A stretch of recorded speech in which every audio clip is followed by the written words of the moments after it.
This podcast is also part of a pod course, which is available for credit on speechtherapypd.com. All you need to do is register for the course, complete the requirements, and you will receive credit.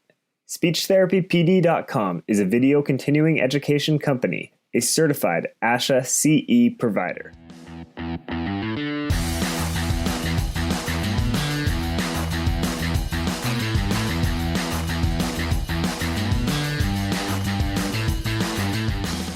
Hey, are y'all coming to ASHA in November? Well, then don't forget to stop by the speechtherapypd.com booth, number 669. And it's ASHA in Boston, November 15th through 17th. I'd love to say hi in person and hear back from y'all about what topics you think we should cover here on First Bite.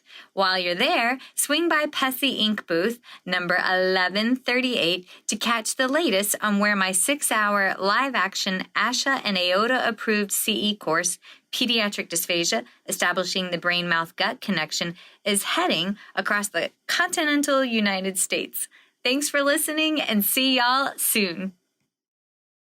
Hi, folks, and welcome to First Bite, Fed, Fun, and Functional. I'm your host on this nerd venture, Michelle Dawson, MS, CCC, SLP, the All Things Peds SLP. This podcast was, like most creative processes, birthed from a combination of several cups of coffees and, honestly, even more questions posed by a series of impassioned graduate students that I've had the pleasure of supervising over the last several years. First Bite's mission is to answer those questions that we've all had, but we've either been too afraid to ask or we didn't have the subject matter expert saved to our own personal speed dials. So, do you too have more questions and answers when it comes to treating your medically complex and fragile pediatric patients? Are you unsure if the signs and symptoms that you're observing are indicative of an allergy, maybe an underlying GI issues, or could they possibly be neurologically driven? How many questions do you really have for that registered dietitian regarding the formulas prescribed and the flow rate through that patient's G-tube? Have you ever been consulted for a quote-unquote difficult latch, only to find out that the mother's exclusively breastfeeding, but you've never nursed a little one or worked with the breastfed patient before? And what about functional communication? Are you so over flashcards, but you need advice on how to get started with core vocabulary with a non-speech generating device, or how to find the right fit for a speech generating device? Do you have additional worries about the basic day-to-day running and documentation of your private practice? How do you go about obtaining referrals or even documenting that note so that the insurance company deems it medically necessary? If you answered yes, well, then come join me, Michelle Dawson, for this dynamic podcast presented by SpeechTherapyPD.com. Who am I, you ask? Well, I'm a self-described SLP geek with, as my family says, a touch of the ADD and ADHD. I have a passion for serving the least of these, namely the most complex and involved pediatric patients in their natural environment through my private practice, Heartwood Speech Therapy, in the Columbia, South Carolina metro area. I also have had the pleasure, and currently still am, traveling the country where I lecture on best practices for pediatric dysphagia and functional language acquisition delivered through an early intervention natural environment model. Are you still intrigued? Then come join me as I interview some amazing folks. And don't forget that you can submit questions for a Q&A or interview request topics to me via email at firstbite@speechtherapypd.com or on our Facebook page. And also check out our website. Drop a review. Subscribe to obtain those coveted ASHA CEUs. All right, folks, let's get right to it.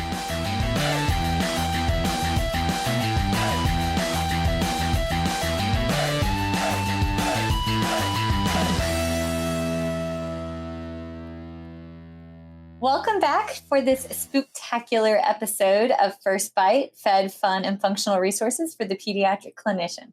I am your host, Michelle Dawson, the All Things Peds SLP. The topic of today falls in the functional category with emphasis on tackling the beast of social media from the perspective of a business owner. On that note, I'm excited to reintroduce the charismatic KiKi L'Italian. Again, she says you can Google it and it pops up. Might tell you how to say it better than me. She is the creative technologist, CEO, and founder of Amplified Growth and Association Chat. if you missed her, you might want to go back and listen to her in episode 15, where we talk about what everyone needs to know about social media today. We talk about trends, all the things you can pay for advertisements, but diversify. Don't hit all of them, but don't be a silo. Well, I managed to talk the sweet lady back for a second pod course interview. Today, KiKi is helping all of us private practice owners and business owners out there, and she's going to guide us on how to engage potential customers, patients, and referral sources, which in turn helps our businesses grow. So, KiKi, there's a lot of nervous folks out there. Guide us. What do we do? How did you do it? So one of the things that I think is important for everyone to be aware of is there's a lot that's out there saying you have to do this, you have to create online courses, you have to be on Facebook or Snapchat or Instagram. And I think that one of the smartest things that I did, I like to explore and test things. That's my role, is to see the best way that different channels work. But for my own business, the smartest thing that I did to grow my business was to focus in on what is that content that people are looking for online that they need help with that I can provide, and then to figure out how to optimize it using the social media channels available to me. So it's kind of a backwards way of approaching it. It doesn't seem natural, but it is actually the smartest way that you can go about doing things. What is the type of content that is really going to move the needle for your clients or your business? And then what's the channel that's the best channel for you to use to get that information out there? Okay. So for most of us that are listening, we're practitioners. I have a private practice where I treat early intervention, but from the least restrictive natural environment perspective. So I'm going into people's homes or meeting them at the playgrounds, or I've done therapy at Chick-fil-A, which is kind of fabulous. I'll take one for the team and eat a chicken nugget. Yeah. And all the vegans and vegetarians are like, no, don't eat the chicken, Michelle. But that's where most of us are coming from. We have private practices. So how do we make social media worth our investment and sometimes our money, especially when the biggest misconception, and you cleared some of that up for us in the first episode, but is if I have to take time away from my patients, then I'm not providing for my family. Right. Yes. Yeah. It's definitely, you have to think, like, is it worth it to you to take that time from your family and to focus it on something like, here's a great quote, Motivation Monday, #Motivation Monday on Twitter. Does that really do anything for your business? Does that do anything for, are you adding people to your mailing list this way? Are you really motivating anybody long term? And is it worth the time spent away from family? My guess is probably no. And everybody, we don't have time for the noise. We have so many notifications, so many things vying for our attention. And guess what? Yeah, we are still human, and we still have families that we love and things that we'd rather do. And maybe even, if we're lucky, hobbies that we want to explore.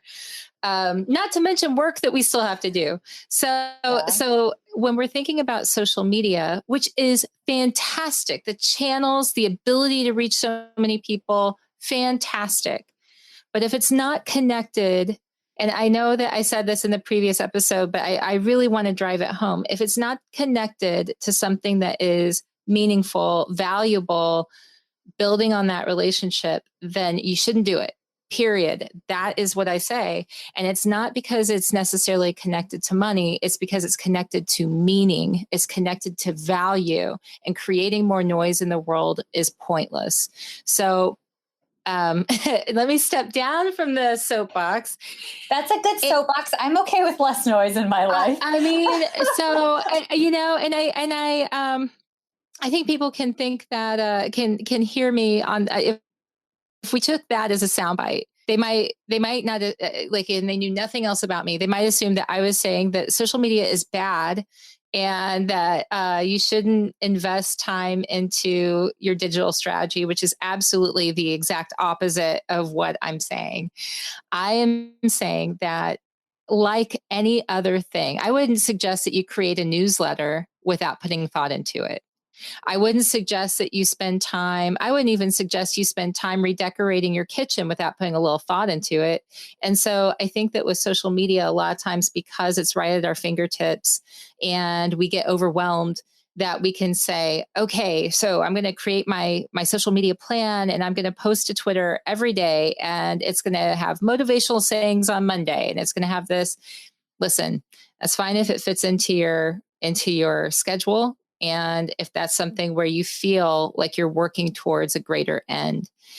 But most traffic to your website where you do business, where people find out more about you, where they connect with you, and then want to hire you, engage with you, contact you, request things from you. Most traffic is not coming from social media for most people, and it probably won't.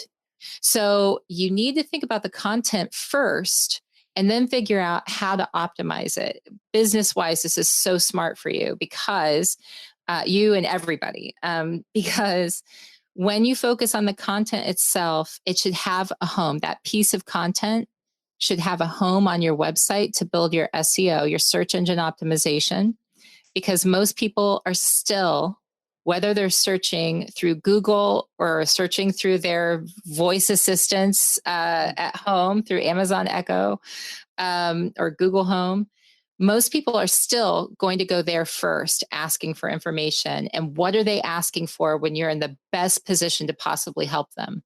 That's the first question you need to answer. So if I say, when your ideal audience, and it could be a client, it could be the press if you're looking to get awareness out, whomever your ideal audience might be, you need to be thinking, okay, what are they looking for when I'm in the best position to help them? And it may not even be your area of expertise, but it might be related. And then you figure out how to build content around that thing, that pain point that they have. That content has a home on your website. That builds your SEO on your website so that you've got Google covered and you've got more and more, you've got your voice search covered. And then you share that content on the social media channels that are most likely to reach your ideal audience. And when you figure out how to optimize that, then of course you can tweak and you can do all kinds of cool things. That's when you invest your time and money into advertising. But that's how you strategize around that, because you absolutely do not want to just jump onto Facebook and say, how can I use the Facebook stories or whatever? Those first stories keep popping back up. Yeah. You don't want to jump on and just use the fancy tool. You want to be able to think, what do I have that's really valuable, that's going to, help create this valuable relationship between me and my ideal audience. And then you think about the ties back to your home, your online home, which is probably your website, and think about how to connect those dots. Once you've got that figured out, there's all kinds of cool stuff you can do. You can offer your content that you've created in pictures with pieces of information or statistics or how-to guides or tutorials that are taken from that, and piece it together in an visually interesting way online somewhere.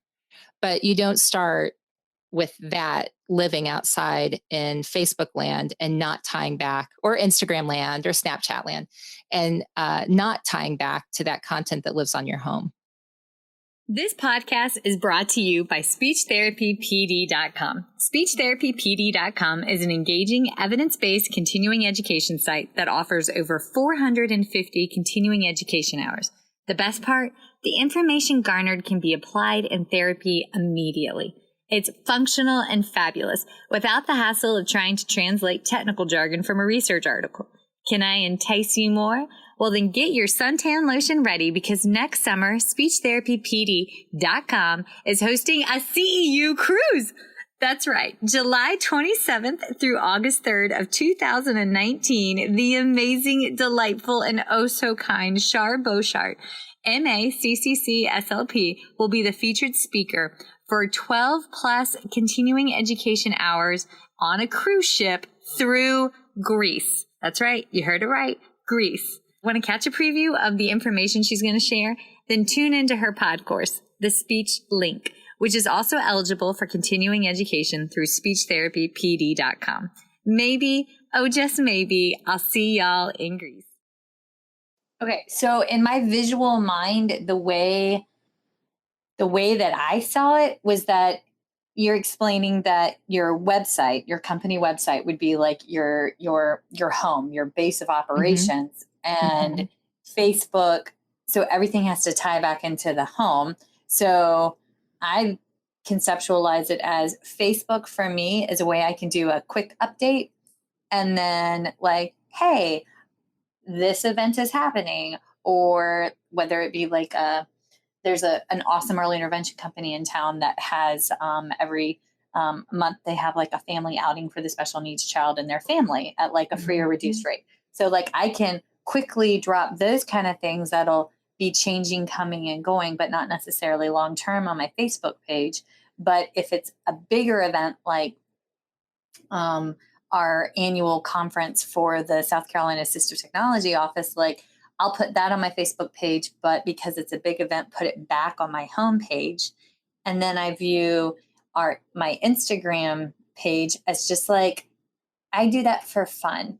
Like I make that for fun because the families like to see, what's going on. So like I view that as like, I have my base of operations being my website, my Facebook page being like middleweight information, and my Instagram being, just visual. Now I need to do the story, but like visual little things. But like I have on all of them linked my Instagram page back to, or Instagram account, I guess is the technical term. And I have that linked back to my website, and my Facebook page linked back to my website, so that when you go to like, visit contact information or connect with, everything's housed back. Have I failed here? Am I doing okay?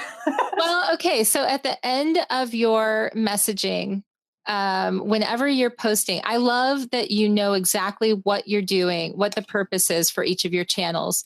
You absolutely need to. That didn't happen at first. That was like several months in, the first 12 to 15 months in, kind of conceptualizing that. It took time, but. And people do, they go like when they're doing business, especially with somebody who's providing a service that that is a relationship that before they buy in, and even after they've first engaged with you, they want to find out more. They're curious and they want to see what they can find out. I mean, I recently had a spinal fusion surgery, and I wanted to find out more about my neurosurgeon. And I was very happy to see, even though it was limited what I could see, pictures of him and his family on Facebook. It was like, he's a real person. He's like, he cares about people. I feel safer, right? I feel safer engaging with this person. I trust this person more. And so we are still humans in this business, even though we're surrounded by machines and gadgets and stuff all the time. And I think that, knowing what you're communicating through your channels, absolutely important. But as a response to your question of, am I messing up here? I have the link in my account back to my homepage. You're not. The one thing I'd ask is, are you including a call to action at the bottom of your messages? So, and it wouldn't even necessarily have to be 100% of the time, but most of the time being at the end of your messaging saying, for more information, check out the website, or if you want to see more pics or whatever. So you want to remind people, or even, especially like specifically on Instagram, you'll see, to get more information, check out the website link in the link in the byline or whatever in the bio. And you can do that, but you should add that because we are lazy people and we don't think about doing that stuff until somebody says so. So even if every single person has that on their message, do you even notice when people do it? I mean, I've noticed it when people do it on Instagram because it struck me as odd that they've got, like to find out more, click here. And I associate that with a sales pitch. Yeah. But then I have seen, for like, how like Instagram has like the ads that like pop up. Yeah. But every once in a while I'll see, because I follow the speech therapy or speech pathology hashtags, and which are a thing. Hashtags are a thing. Just found that out.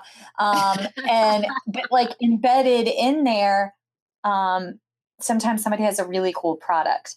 Right. And that, a book about like a tubey baby, the feeding tube babies, like, they have like the little, and like, I'm like, that's something cool. Like I would get that for one of my patients or, their families when they get new feeding tubes. So that makes sense. That is such a great point. And I'm glad that you brought that up because we're talking an awful lot about, and this is just because this is the focus I've had. I'm thinking about the way clients find you and what they're looking for. They're probably not aware of any of those hashtags that would be prevalent in your industry, or at least most of those people looking for that type of content would not be thinking about that, not know the hashtags to use. But you also have these audiences. Let's not forget about our potential partners that we can partner up with, or resources we can share that make us better at our jobs, that make us have that advantage so we can do what we do better. Identifying what those hashtags are in your industry, absolutely. And this is the beauty of social media, is that exists. You can find that community, identify information, products, resources that you never would have been aware of otherwise. So that I would put in the research category, where you can, and also biz dev, that is business development, where when you identify not just the hashtags, but let's go a step further, the influencers who use those hashtags, when you identify those are potential partners. Those are potential, those are potential guests for your podcast. Those are all kinds of things for you. So there are so many different ways to glean valuable information to help you build your business. Identifying how to connect with potential clients is one, but then also identifying potential partners, resources, more information that makes you better at what you do, or helps you to produce a new product. That's another too. Okay. All right. So, I mean, I don't plan on retiring anytime soon. As my children are 3 and 5, I've got probably another 40 years left of work until somebody says, "Oh, Michelle's gone senile. She's no longer safe to treat patients," which I hope will be 4 years away. I know it's in my gene pool, but so I plan on like continuing to grow my business. So it's a 2-part question for you. Okay. What's the biggest opportunity for me to make an impact? And if I was to design a successful social media campaign, what would that look like? Because I feel like those two are connected. Yeah, absolutely. So first of all, I would say, do you know what it is that you're trying to achieve primarily? Like, number one, what is it that you want to do, for to connect with your audience? So I would say start there. You have to have an awareness, take an assessment of your strengths and weaknesses. Like, for instance, we are talking right now on a podcast that you're hosting, that you are engaging. Obviously, you wouldn't even be in this position doing this if you weren't. You're inquisitive, you're curious, some of your strengths are that you are engaging. People like to listen to you. You're interesting to talk to.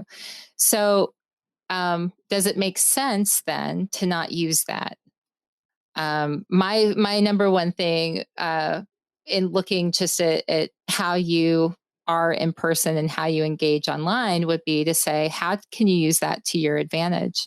So, for example, taking video or audio and saying, okay, let's take what you're already doing and take snippets of this, take quotes from this, take a little bit and cut it down into brief pieces that can help people.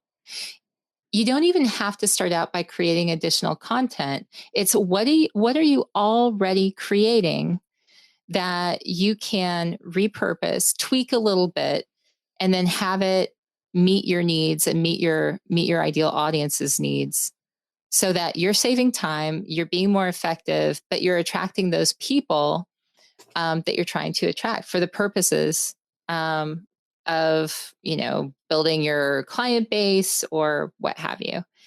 And I would absolutely start with why am I doing this? Why am I even on social media? What am I good at? And then, where is my audience? What are they looking for? And connecting all of those things. Forrester has a methodology called the POST methodology, and it starts POST P starts it means people. So you start thinking about your audience first. Who is it that you're trying to reach? Objective is O. What is your objective? Why are you trying to reach them?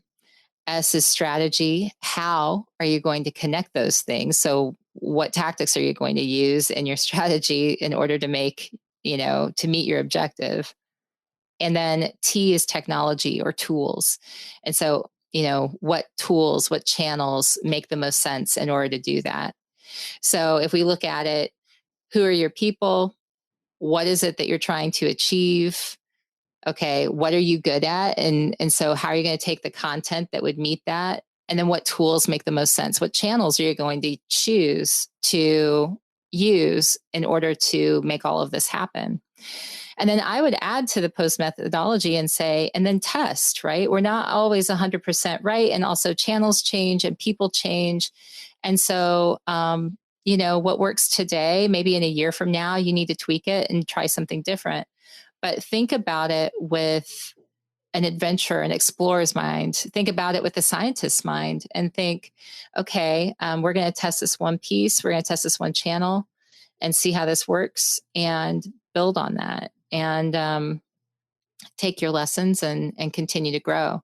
But you're never going to know if it's scattershot and you're not focused. So you say that to the girl with really bad ADD, ADHD. Focus. Focus. You can do this, Michelle. Yes. Yeah. Okay. All right. So then, from my perspective, I feel like most of us business folks out there are trying to reach potential patients, which would then be their families. Mm-hmm. So I know that there's an interview I do earlier with Jennifer Tardy, and she's my referral coordinator, and she's been a referral coordinator for years.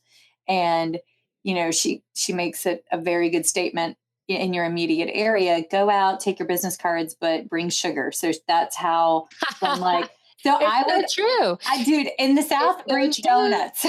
Listen, that is a psychological, it's a law of reciprocity. People will reciprocate or give to you if you give to them. They're more inclined to do so. So that's why you get free stuff from people who are trying to do business with you regularly. And a lot of times it works. I mean, people, they can't help it. We're wired to do that. And so think about that. That's a great, I'm cutting you off and I'm sorry. No. But think about that with social media too. Like we're talking specifically about social media, but what can you give? So if you think about your website, do you have what's called a lead magnet? Do you have something What's a lead magnet? A lead magnet is a piece of content, a tool, a valuable piece of content that people can't, like a checklist or a manual, ebook, something like that, where people can download it. And you see this a lot, to access, to get this free PowerPoint template, give your name and email address or whatever. But it's something that you give in order to get this this piece, right? And a lead magnet, you get the lead. And a lead magnet is fantastic. If you have an evergreen piece of content that's always going to be helpful to your potential clients or your potential partners, or somebody who is constantly giving you leads or referrals, then think about what is it that would be valuable to them that's a lead magnet somewhere on your website. And you can have different types targeted to different audiences on different pages that have that. And then that's something you could schedule into your social media. Like if you use Hootsuite or TweetDeck or something like that.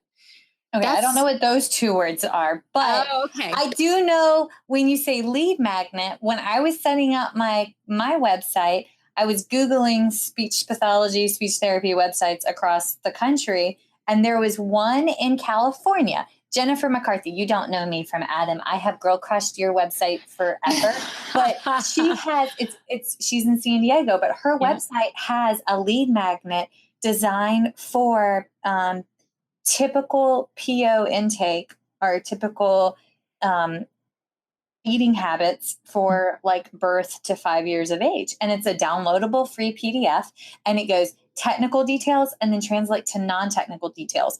I loved it so much. I actually, and Jennifer, if you're listening, I give you full credit, but I've embedded her as a resource in my like really long 6-hour CEU class that I give, because it's phenomenal and it's free. Yeah. So lead magnet, yay, Jennifer. But think about it. So listen, so you're sharing that, you're telling everybody who's listening to this, everybody who's listening when they're taking your course are learning about it. Yes. You know, cool. This person she doesn't, I don't know if you guys have met, but she probably has no idea that you're sending all of these leads. It's a true lead magnet. It works. And guess what? She's garnering more business from that. She has to be, statistically, is garnering more business from that as a result. So if you think about that, and again, I'm going to bring up search engine optimization too. If you think about things like these lead magnets, you're building up your website traffic, your own SEO. You're making it viral. You're getting information so you can continue the relationship with people. And it's something that people see as valuable.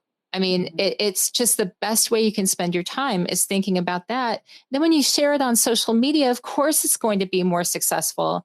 And by the way, for those people who are more tech savvy, you can then use UTM tracking. Don't worry about it if you're not tech savvy, but further along, you can actually track this in your Google Analytics. And then you have your argument for, is this social media working for me? And how? And which channel should I spend most of my time on?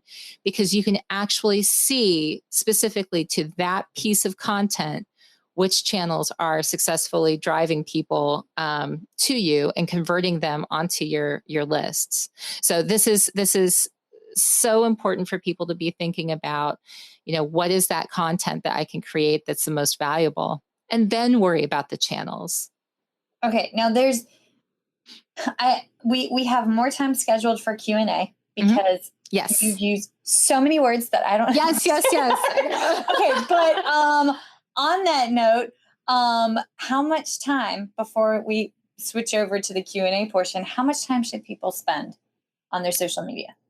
I mean, I would say no longer than an hour every week. And I that's not a rule. Like, that's just saying that we all have so much that we should be doing. But if you can focus your time and energy on just identifying a really solid piece of content that you want to promote and thinking about how it's going to connect to your audience and crafting those messages, by the way, not on every channel, but just on those specific channels that work, then I think that it shouldn't take longer than an hour. And if you're spending more than an hour, I'd have to ask why. I'd have to suggest that you think about reining it in and maybe figuring out a way to streamline that. And I know for me to set everything up the first time, setting up the first website, it took longer. Yeah, it will at the beginning, but then after you've got things set up, then weekly, it shouldn't take that long. Okay. And for people that aren't staying on for the course section, but just listening to the podcast section, how do they reach you specifically if they have additional questions? Oh, yeah. Go to amplifiedgrowth.net, or you know what? KiKi L'Italian on Instagram, on Twitter, or just type it into Google, and I promise you'll get the response that you need. There are lots of results, and you will find me everywhere. You have a high search engine optimization, correct? Am I using the right word? Yes, search engine optimization, SEO power. So yeah, you'll find me. Don't worry. Awesome. All right. Well, KiKi, thank you for letting me pick your brain. We are seriously out of time. But before we switch over to questions, just a friendly reminder, if any of y'all are headed to ASHA, be sure to stop by the speechtherapypd.com booth and come say hi. I'd love to meet you in person and chat about which topics you'd like for us to cover later this winter. So thank you. Thank you. Bye. Bye. That's a wrap, folks. Once again, thank you for listening to First Bite, fed, fun, and functional. I'm your humble but yet sassy host, Michelle Dawson, the All Things Peds SLP. This podcast is part of a course offered for continuing education through speechtherapypd.com.